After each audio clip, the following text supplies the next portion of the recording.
All right. Hey guys. Hey guys. It's your girl Janice. I am live. I am live. I am live. I have not been live in a while and I've wanted to go live every single day. And the children, y'all. It's the kids. It's these kids. Every day it is something else. But anyway, I'm here. I'm live. Happy Thursday. I'm excited to be going live tonight. I'm in full glam. I'm ready for y'all. So if you're new to my page, new to the tribe, welcome, welcome, welcome. I am the retail genius and I talk about everything beauty supply. I'm super passionate about beauty supply because I started my own store 16 years ago when I was 24 years old. I was a corporate girl. I had a good income and I was trying to figure out what my business thing was going to be. I knew for sure I wanted to get into entrepreneurship. I had no idea what that was going to be. And I stumbled into a beauty supply store, a store that I went to very often, spent hundreds of dollars, every single paycheck. And I sat there, and as I was getting frustrated with my experience, I was thinking to myself, like, I see other Black women in here. We all have the same experience. It's very lackluster. We spend a lot of money. We come and we continue to patronize a business that doesn't really seem invested in our community. And and I just couldn't figure out why. So much so that I decided to open a beauty supply store. Like, I decided in that moment that this was going to be the business for me. And I took 2 months to launch my beauty supply store called Fabulous Freddy's in Queens, New York.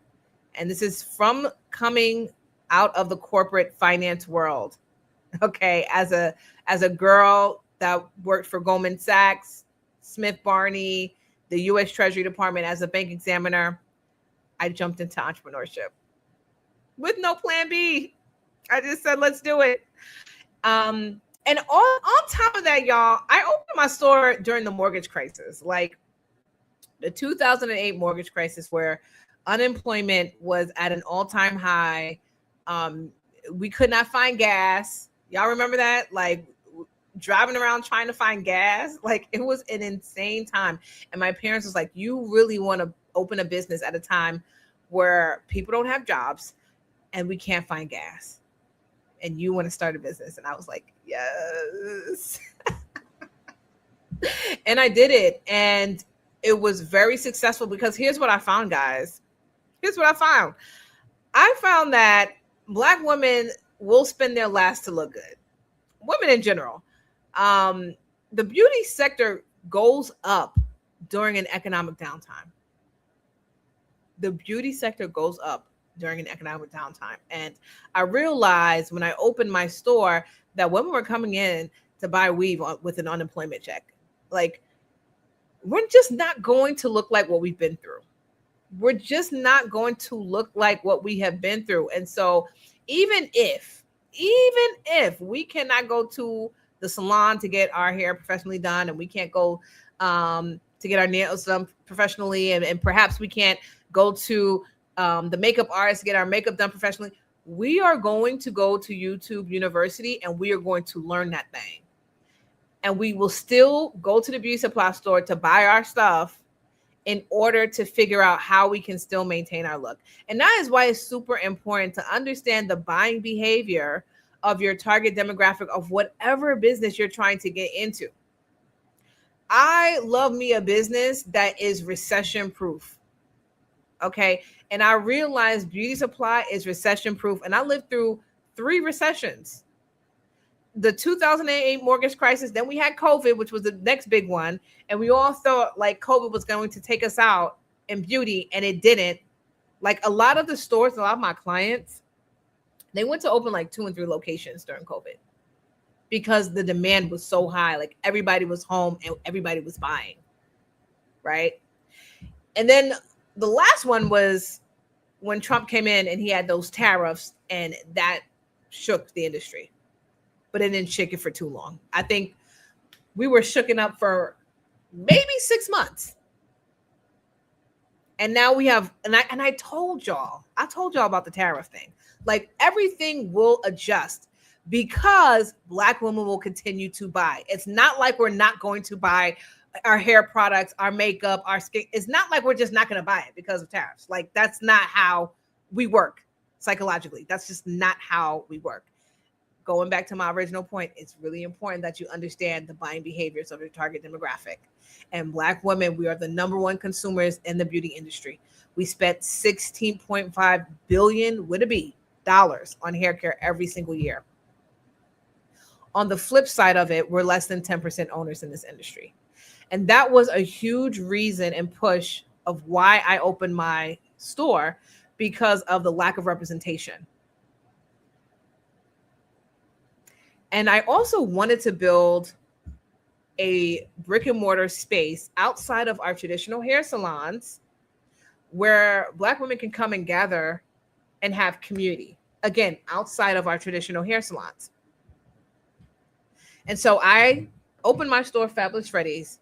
We had in-store events. Y'all saw, well, if y'all was following me back then, I was going live at a time where live was not popular. So y'all see me going live now. I've been going live for 16 years. I have been going live for 16 years. So when my clients tell me like, oh my God, I don't want to go live, I'm like, I was going live at a time where it was not popular at all to come on a camera and talk basically to yourself because no one's talking back to you. We went online and we did the unusual. We were doing things that have not been done. And so events in a beauty supply store was unusual. That wasn't being done 16 years ago. That was unheard of 16 years ago. And so I'm already getting into the content for today. And so if I were to go back, and this is my 3 secrets to open a beauty supply store. If I were to go back and open a store right now in 2026, the first thing that I would do is look for the uncommon thing, right? Do the uncommon thing, which at this time, at this point, retail is very easy to master, in my opinion, because everything is self-help, self-checkout, self-this, self-that. There's literally no experience in retail right now. Like the last really creative experience I received in retail, just in general, guys, was when I brought my Model X, which was maybe 5 years ago when I bought the Model X. I went to Tesla and I was like, hey, I'm interested in a car. Didn't realize that you can't actually buy a car from their dealership. And then typically when you want to buy a car, you do a test drive and you'll go out for like 15 minutes and you come back and then you decide. Tesla allowed you to take the car home. Tesla allows you to test drive like overnight so that you could drive the car into your driveway. You can, like, I was able to see the Falcon Wing doors. I was able to experience all of that. That was unusual. And so the first thing that I would want to do, if I'm someone who's wanting to open a store, I'm thinking about what is going to make me different. What is one thing that I'm going to do in my store that no other store does? And that's going to go beyond just regular knowledge and education and conversation. We talk about this all the time. That is the bare minimum. And I am really imploring and encouraging you guys to really raise the bar when it comes to experience in our beauty supply stores. What elevated experience can I add to my beauty supply store? Like, again, guys, we're in 2026. I opened my store in 2010. And the one thing that I noticed that was not happening was in-store events, educational workshops, community events with brands, brand sponsorship, like all of the things that people are doing now. I was doing this 16 years ago. If I were to go and open a store now, number one, I definitely would be partnering people. But number two, I would be looking to create an experience, not just in store, but also online. And a lot of you guys do not want to be online. I get it. It's something that you have to get used to. But I would be online. TikTok shop, I talk about TikTok shop a lot, guys. Like that is the number one thing that I see some of my most successful clients doing right now. They are killing it on TikTok shop. Okay. I would be looking for ways to enhance my in-store experience online, like very creative ways to do that. Okay. But that doesn't mean I would just jump to an online store, because I still would not do that first. That's like the number one question I get from you guys is like, should I open my online store? My answer is always going to be no, because you're competing with Amazon, you're competing with AliExpress, you're competing with all these people, and you can't really provide that in-store experience. So it's solely online. That's just, we haven't seen it be done yet. And we're still in a space where our communities need that brick and mortar space that they can walk into. Like it's never going to disappear. Like beauty supply stores, and I'm saying it here, August 27, 2026, they are never going to disappear. We have seen a lot of retail spaces disappear. The beauty supply store is never going to disappear.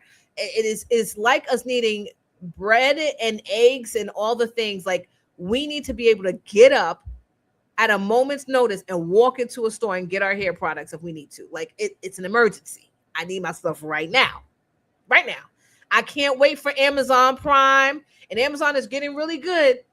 They're doing same day stuff, but I need it. Sometimes I need it right now. If I'm in the salon chair and I'm getting my hair braided or whatever the case may be, I may need an extra pack right now.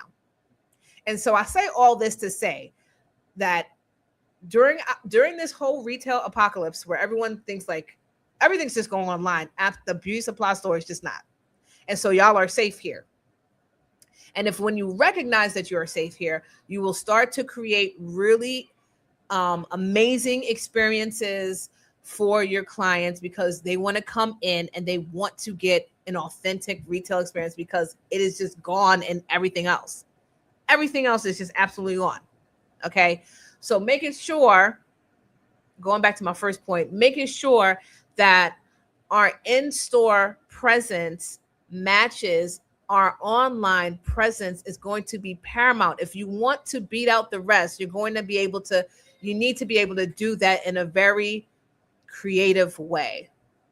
And again, most of you guys don't even want to be on the internet. And so if just 10% of you work up the courage to get to the internet and live stream, especially on TikTok shop, you guys are going to kill it. Okay. Second thing I want to mention to you guys is the funding. A lot of times I see stores that are underfunded, and that is because you just don't understand how much it really takes to fill up a space, right? That's where the coaching comes in. That's where mentorship comes in, because you need someone who's going to direct you on things that you just don't know about. Okay. And you need to make sure that you go out and you get the adequate funding that you need. And a lot of us also believe, just from the, our environment, the way we were raised, is that we have to spend our own capital in order to make this business happen for us. And that also is very much false. Okay. You don't need all this money saved. You don't need a perfect credit score. You don't need all of this stuff. Okay. You need to pair yourself with someone or people that can be able to walk you through that process of funding, of making sure that you have enough money in place to fill your beauty supply stores. Okay. Funding is paramount when it comes to opening a store. So if I was to open one now, I wouldn't do what I did back in 2010, which is use my 401k, borrow from friends and family, all that other stuff. I would 1000%, if I were to able to go back and change the way I started, I would 1000% get my business plan together and get me an SBA 7A loan, which is what I would say 95% or so of my clients do. 95% of our clients, we walk them through that process. Okay. Third thing that I would do right now if I was opening a store in 2026 is I would build my brand. before the store is open, which is another thing I talk about often, guys, is I would be working extensively on my branding now. Now, a lot of you guys would say, well, I don't have a store. It's not open. What am I talking about? You are talking about all things hair and beauty, and you are building your tribe by building trust, by giving out valuable information. You can open TikTok app, you can open Instagram app, and you can see hundreds of hair pages, hundreds of beauty influencers. And some of them aren't even selling anything at the end of the day, but you are. So you're going to open the app and you are going to build your brand and build your personal brand, meaning you have to get on camera, you have to get on social media, and you have to start talking about this industry, and you're going to have to start talking about why representation is important, and you're going to have to start talking about the numbers and the disparity and why what you're going to build is going to be completely different from what is in the community right now. Okay? Those are the three things right now that I would be doing differently. That's going to allow you to win. But here's what I also want to say to you guys, because I'm going to log off now. I have screaming kids in the background. We are doing a 3-day challenge where I'm going to be walking you guys through this process step by step next week, starting Monday. We are wrapping up registration right now. And so if you haven't grabbed a ticket, guys, we have 3 different levels for every bracket. Okay. Starting at $47. Okay. So less than a manicure, guys. You will be getting 3 days of live training and coaching from me so that we can get you started in beauty supply. So at the end of the 3 days, guys, your beauty supply business will have been started, because day one, we're going through the foundation. We're getting your permits and licensing done. We're doing all of the legal work as well as the branding. Because I said branding is very, very important. Okay. Day number 2, we're going through all of the different business models that exist in the beauty business. Okay. Most people think it's just one. I'm going to teach you guys several business models that you can make multiple 6 figures in this business. It's not just one, y'all. We're going to be talking about that. In day 3, we are going to be working on our funding strategy. Okay. So that, again, the whole goal of this 3-day challenge is for y'all to just get started and get off the sidelines. Okay. We are closing out registration tomorrow. And so if you haven't gotten a ticket, again, we have 3 different levels. We have general, that's $47. You can go in, get a gold ticket. That's going to be our homework, our VIP hour. So it's basically 2 hours with me. And then we have a platinum at $197 that you get access to our course for 30 days. Okay. So you'll have access to the course. You have VIP hour with me, which you're going to be getting one-on-one coaching with me. And then you're going to get access to the 3 days of live training, all for $197. If you're anything like me, you want to go platinum, you want to go VIP, you want to go to the highest tier so that you can get the highest ROI. Okay. So I'm going to drop the link one more time for you guys. Our challenge is happening next week, and we're wrapping up registration tomorrow. So I hope to see you guys in the challenge in 3 days, guys. I'm going to walk you through everything that you're going to need to know about starting a beauty supply store in those 3 days. So it's going to be 3 days of training, coaching. You're going to get a workbook, and you're going to get all the things live from me, especially if you decide to do the gold level or the VIP level. All right. Also, if you guys have any questions on this, you can DM me on Instagram at The Retail Genius. If you have any questions about the training and what we're going to be covering, you can DM me on Instagram. But go ahead and click the link and look at the page. The page has all the information that you guys will need on how to get started in beauty supply. Also, if you already have a store, the challenge is also helpful as well, because a lot of you guys skipped over the foundation part when you start your store. And so this would also be very, very helpful for you if you already have a beauty supply store to join our challenge, so that you can go ahead and fill in the gaps in certain areas where you may not have done it when you first got started. All right, guys. So I am going to sign off here. Love you guys so much, and I will see you on the next live. Have a good night.